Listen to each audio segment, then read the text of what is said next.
Hello, আপনারা কে কেমন আছেন? আশা করি সবাই ভালো আছেন। আমিও ভালো আছি।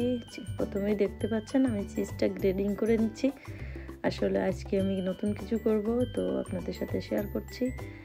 আমি আজকে করব জ্যাকেট পটেটো। তো জ্যাকেট পটেটো করতে কী দেই আমরা সাধারণত সেটা আমি আজকে শেয়ার করব।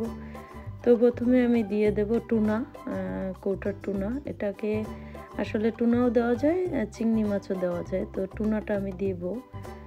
বাচ্চারা অনেকে অ্যালার্জি থাকে চিংড়ি মাছে, তাই আমি টুনা ইউজ করছি। সো প্রথমে একটা ফিশ, টুনা মানে এটা হচ্ছে ফিশ, এখানে টিনে পাওয়া যায় প্রসেসিং করা। সো সেই টুনাটা দিয়ে দিচ্ছি। তো টুনাগুলি দেওয়া হয়ে গেলে আসলে এখানকার বাচ্চারা এই ধরনের খাবারই পছন্দ করে, রাতে ভাত খেতে পছন্দ করে না। তো এক দিন এক একটা ফুড আমি করে দিই, সাধারণত ডিফারেন্ট। তো এটা হচ্ছে টুনাগুলি দেওয়া হয়ে গেছে। এখন আমি দিয়ে দেব বেক বিন। এই বিনগুলি এখানে প্রস্তুত করাই পাওয়া যায়।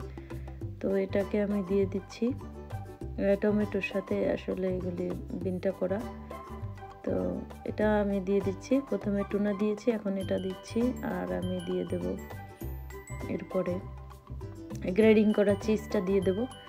তো আসলে যে দেশে যে কালচার, আমাদের দেশে ভাত খেতে মানুষ পছন্দ করে, এখানে বাচ্চারা ভাত খেতে পছন্দ করে না রাতের বেলা। তো তাদের lasagna, jacket potato, sandwich, burger, different টাইপের ফুড, লাইট ফুড তারা পছন্দ করে, নট টু হেভি ফুড।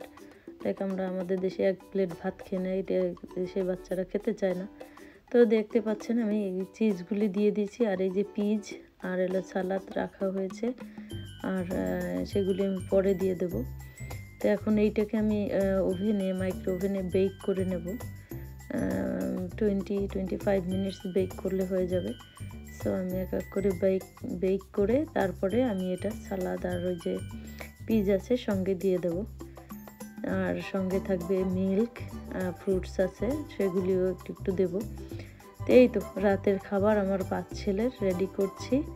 আপনারা কে কী করছেন টুনাইট আমাকে বলবেন কমেন্টসে।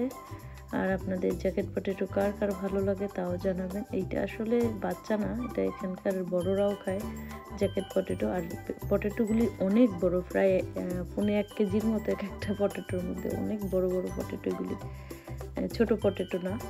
আর এগুলো বেক করা থাকে, মানে রোস্ট করা থাকে এই পটেটোগুলো।